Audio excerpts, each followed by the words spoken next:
Nats decided to make a big move. Not maybe the biggest move they can make, but a big one. We kind of figured this would come, though. I think they'd be crazy not to, frankly. Yeah. Helping us make sense. So the Nationals have traded Kyle Finnegan to the Detroit Tigers. I almost said the Detroit Lions, if you don't think I'm in football mode. Yeah, let's do that one. Finnegan was really good last year, not the same year this year, but clearly a player that could help a contender, especially if maybe he's not working the ninth. Maybe he's working the seventh or the eighth. Tobi Altizer is the official baseball insider for the BMitch and Finlay program. Toby, take us through the Finnegan trade. What do you think? Yeah, so they trade him to Detroit. The return, according to Andrew Golden, is they get back Josh Randall, a right-handed pitcher right now in high A, and then R.J. Sales, another pitcher currently in A-ball.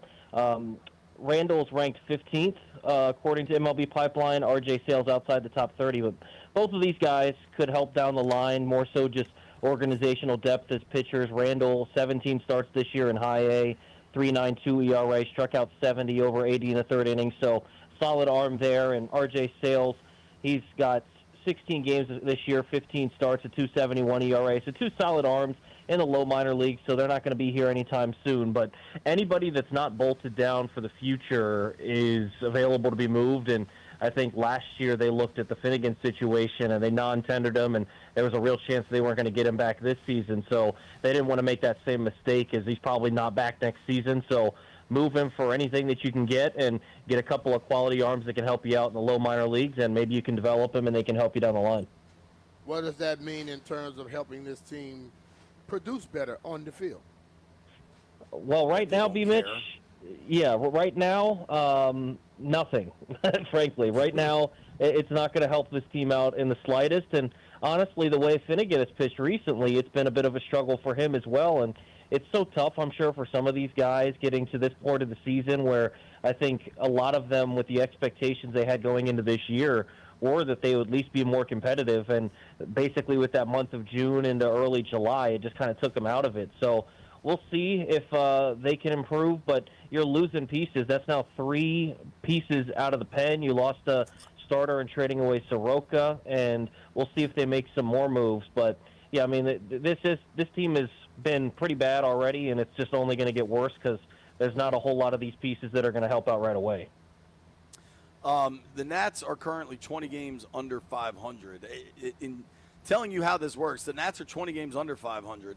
The Tigers are 20 games over 500. I know at one point they were tied for the best record in the majors, right? Like, the Tigers, what is Finnegan for them? A 7th, 8th inning piece?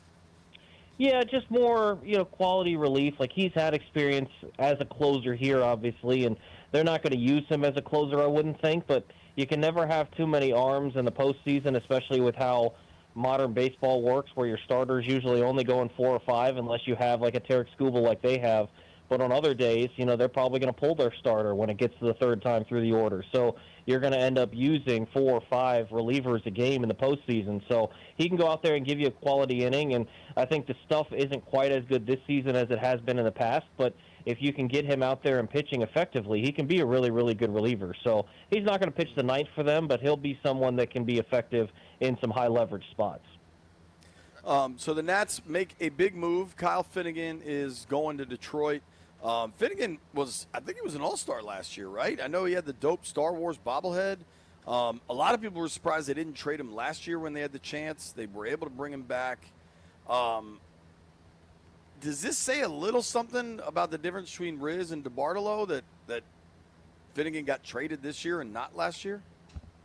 Maybe a little bit, but I would have thought that even if Rizzo were still in charge here, he would have traded him. I think they looked at how last season played out, and they looked at not trading him as a mistake, and I think they were exploring those options, but maybe they fooled themselves a little bit in thinking that they were a little more competitive than they actually were, because around the trade deadline time, they were still hovering close enough to 500 that if you had a good stretch, maybe you could get somewhere. But no, I don't think that it's a big difference, but I think you're seeing with DeBartolo what he's been able to do with basically anybody that's on a one-year contract or isn't a part of the long-term plan. He's finding ways. Like, I really liked what they got back for Soroka in that deal, and you got to be happy with what he's done so far. Now, the big question is whether Gore is on the table or not. I would not trade him. I know it seems like most people have kind of flipped to the other side and they would trade him at that deadline. But it's been crazy to see some of the returns, like the return the Padres just gave up to the A's to go get a reliever in Mason Miller and another starter in J.P. Sears, giving up the number 3 prospect in all of baseball to get him.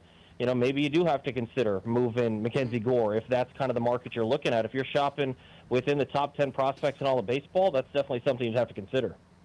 If you're always trading pieces to find prospects, possibilities, and your possibilities don't hit consistently, how the hell do you build a team?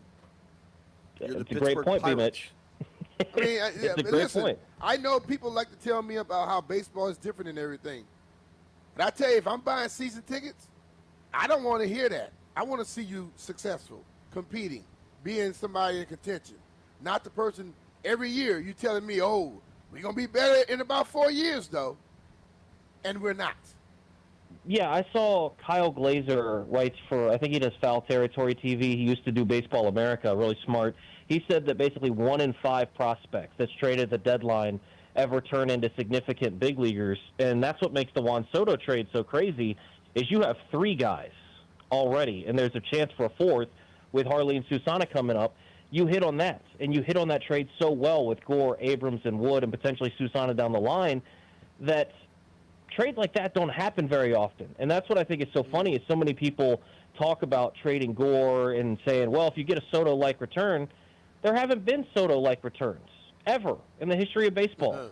And there's probably never going to be another Soto-like return ever again in the history of baseball. That's just not how it works. And so for every Juan Soto deal, there's pick your bad trade where a team gets a couple of prospects and they never make the majors or they're never impactful big leaguers. And so I completely agree, B-Mitch. I mean, unfortunately, where this team is at, when it doesn't seem like they're going to be able to sign any of their own guys, like a Mackenzie Gore, then you end up getting into the spot where whenever there's 2 years, a year and a half left, you trade away all your guys, and that's what sucks so much about this. But hopefully in the next couple of years with developing some of these young guys, and you know, maybe you're targeting a 2027, a 2028, where Wood would still be a part of the team, but I don't think that Gore would, and if they'd have to sign Abrams at that point if it's going to be a part of the future.